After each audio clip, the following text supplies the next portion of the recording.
Welcome to our Emerald City Hoedown 2019. My name is Ari Levitt with RollUpTheRug.com, and Paul has bravely volunteered to demonstrate the steps that we did in today's intermediate advanced West Coast swing.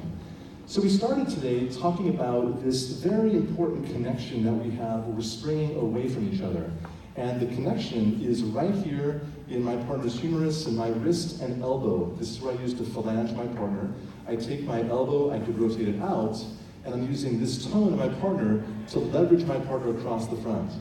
We talked about the fact that I'm carrying my partner from one hand to the other, right? So my hands are coming together, rolling my partner across. And the power of this is right in here with that leverage of the elbow out. Nice. So if I redirect my partner behind me, all I'm doing is taking the right arm, instead of crossing in front, I'm splashing underneath my own armpit. So my elbow goes way out and my wrist comes way forward. So I'm using that to rotate and leverage my partner. So if we're here, rolling out, right? My hand will be on the near side of my partner's shoulder blade right here. I'm not reaching across. My elbow comes out and I leverage my partner through. And usually if I want to get out of the way, I could change positions with them if I want. Going from this direction, you'll see here my arm could be across the front because I'm just bringing my partner across, which means the shoulder blade. My elbow goes way out and I leverage my partner through.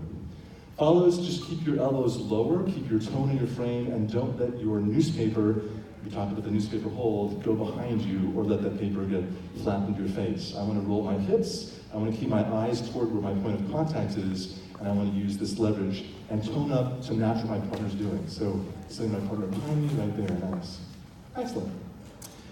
We then applied this to a West Coast swing move, where if we're starting with West Coast swing, I'm going to release my partner on the 2-3 to let them stretch the right shoulder back. So it's 1, 2. Notice I let my partner on the 2. My partner now is rolling through in the 3 and 4. On the 4, my elbow goes way out to the side, down the line of dance this way, and brings my partner through with an inside turn. So it's my elbow leading my partner, my wrist is helping to shape the turn, and I'm getting out of their way. So it's going to be a 1, release, 2, 3, and 4. Nice. I'm not worrying about my steps right now, I'm just thinking where my partner is.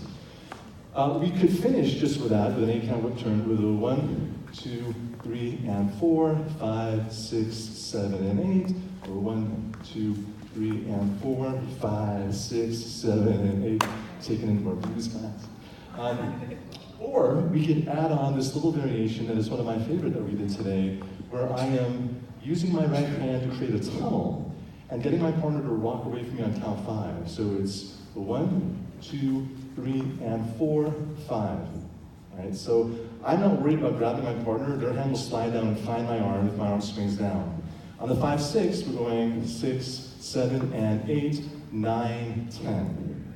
So that whole 10-count move, nice and slowly, would be 1, release, 2, 3, tunnel on 4, 5, rock, 6, 7, and 8, 9, and 10. Good. 1, 2, 3, and 4, 5, 6, 7, and 8, 9, and 10.